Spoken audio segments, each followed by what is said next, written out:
Good morning everyone, আসসালামু আলাইকুম। আশা করি সবাই ভালো আছেন, আমিও ভালো আছি। আজকে সকালবেলা ঘুমতি করতে লেট হয়ে গেছে। আজকে স্যাটারডে 16 তারিখ নভেম্বরের। আমি ভাই এত লেট করে ঘুমতি করছি, শনিবার দিন যদিও অফিস আছে, সো টাইম কভার করার জন্য একটু ফাস্ট বেরোইছি। যদিও ঘুম থেকে উঠতে বেশি লেট করে ফেলাইছি, নাস্তাও করি নাই, এই জন্য নাস্তা নিয়ে ব্যাগের মধ্যে অফিসে রওনা দিয়ে দিছি যে অফিস যেয়ে নাস্তা করব।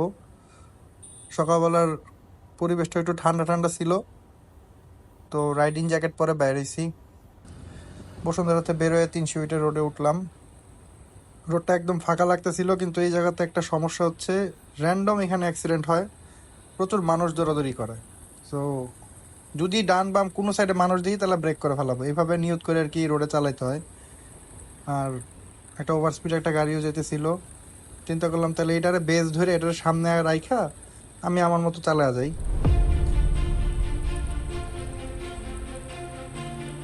ভাই ও অনেক টানতেছিল, মোর দেন 150 150ও পিক করছে মাস্ট, তারপর আবার স্লো করছে, হবে এরকম কিছু একটা। আমি ওর সামনে রাখছি, সামনে রাখা যা ঝামেলা ও পোহাবে, আমি ওর পিছন পিছন বাইরে যাব, এটাই ছিল নিয়ত। তো আমি তো ভিডিও এডিট করার সময় দেখলাম যে স্পিড আমার এত উঠছিল, আমি আশাও করি না এত উঠবে, কারণ পিছনের জায়গা সামনের জায়গা দুইটাতেই হাওয়া কমানো আমার সিঙ্গেল রাইডের জন্য। আইডেল হচ্ছে 32, বাট আমি রাখছি পেছনে 28, সামনে 25, সো 130 যে উঠবে এটাও আশা করি না আমি। কুড়িল ফ্লাইওভার, বাম পাশে আমাদের জুয়েলের গ্যারেজ আছে, আর আমি এখন ফ্লাইওভার উঠবো আর কি।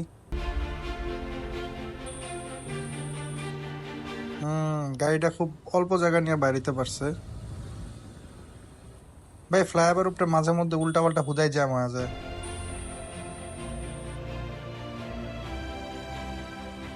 আমার এই কর্নারিংটা আটকায় দিল এই বাসের জন্য আর গাড়ির জন্য। কত ভালো একটা মুড ছিল,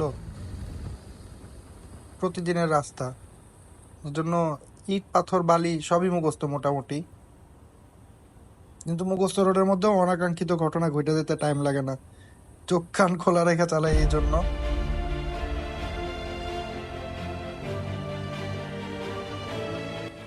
গ্যাপ ম্যানেজ করছি, হর্ন দিছি, এখন চলো।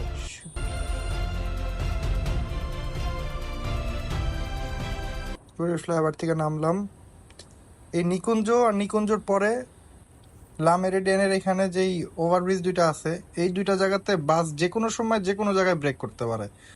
সো খুব খেয়াল করে চালানো লাগে এই জায়গাতে, যে বাসগুলা কখন কোন জায়গায় থামবে, এই আইডিয়া যদি না থাকে তাহলে এই রোডটাতে স্পিডিং করাটা মোটেও ঠিক না। কারণ এয়ারপোর্ট রোডে প্রচুর দুর্ঘটনা ঘটে, আর এয়ারপোর্ট রোডটা প্রচুর ডেঞ্জারাস, এখানে সবাই টানে। এই যেরকম রাস্তার মাঝখানে বাসগুলা দাঁড়ায় রয়েছিল, এই জায়গাটাতে খিলখাতের এই জায়গাটাতে প্রচুর বাসের জন্য জ্যাম হয়। আর ঠিক এটার পরে আবার ওই লা মেরিডিয়ানের যেই ফুটওভারটা আছে, ওইটার আগের থেকে ফুটওভার পর্যন্ত ওই জায়গাটাও প্রচুর পরিমাণে বাস রাস্তার মাঝখানে ব্রেক করে। তো এই দুইটা স্পট যদি খেয়াল করে চালানো যায়, তারপরে টুকুতে আবার কিছুটা স্ট্রেচিং করা যায়, বাইক নিয়ে টানা যায়। এই এফজেড ভাইটাও খুব ভালো চালাইতেছিল, এসব উনিও অফিসেই যাইতেছে, লেট হয়ে গেছে তাই উনিও টানতেছে। তা আমি আমার মতো গ্যাপ নিয়ে নিয়ে বেরোনোর চেষ্টা করতেছি।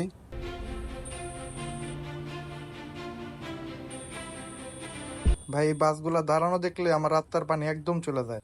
তাছাড়া এই রাস্তার মধ্যে আরেকটা জিনিস ভয় লাগে, যে মানুষ ভাই যে কোনো সাইড থেকে, এখন পর্যন্ত এই রোডের এত বড় একটা আইল্যান্ড দেওয়া আছে তারপরেও উপর দিয়ে লাভ দেয়।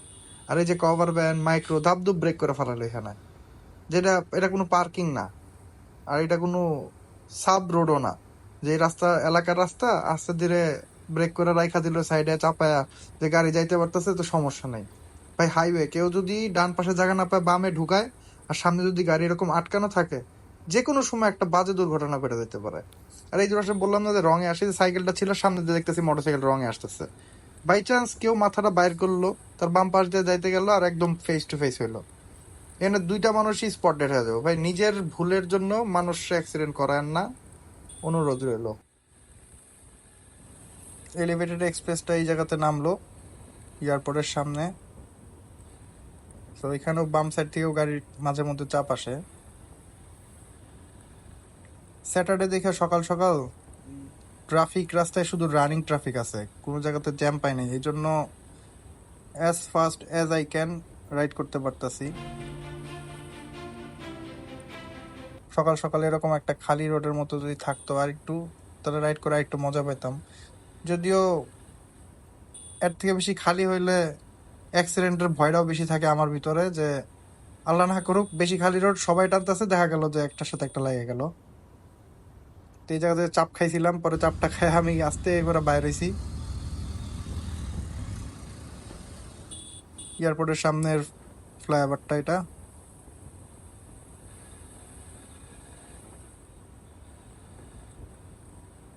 হেলে দুলে বেরোবো, তো হেলাইতে দিতেছে না, দুলতেও দিতেছে না, চিপা চুপা দিয়ে বেরাইতেছি তাই।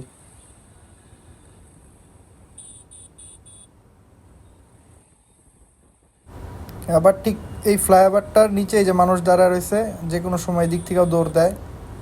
ভাই ঢাকা সিটিতে রাইড করতে গেলে অল টাইম মাথায় টেনশন নিয়ে চলা লাগে। এই বুঝি কেউ এসে চাক্কা নিচে পড়লো, আপনিও মরলেন সেও মরলো। আর প্রচুর অ্যাক্সিডেন্ট হয়, এই জন্য অল টাইম শুধু মাথা আর চোখ, এই দুইটা প্রচুর কাজ করাইতে হয়। চোখ দিয়ে দেখা মাথায় ক্যালকুলেশন না করলে আপনি ভাই এখান থেকে কোনো সময় বেরোবেন না। এটা ছিল আমার আর কি মেইনলি ফোকাস নিজের জন্য। এখানে কিছু ড্রেনের জন্য যে গ্যাপগুলো আছে, এই ড্রেনের গ্যাপগুলো মারতেছি আমি, পানি নিষ্কাশনের যেই জায়গাটা, এই আর কি। তো চলে আসলাম আমার অফিসের ঠিক কাছাকাছি, আরেকটা টাওয়ার, জসিমউদ্দিন।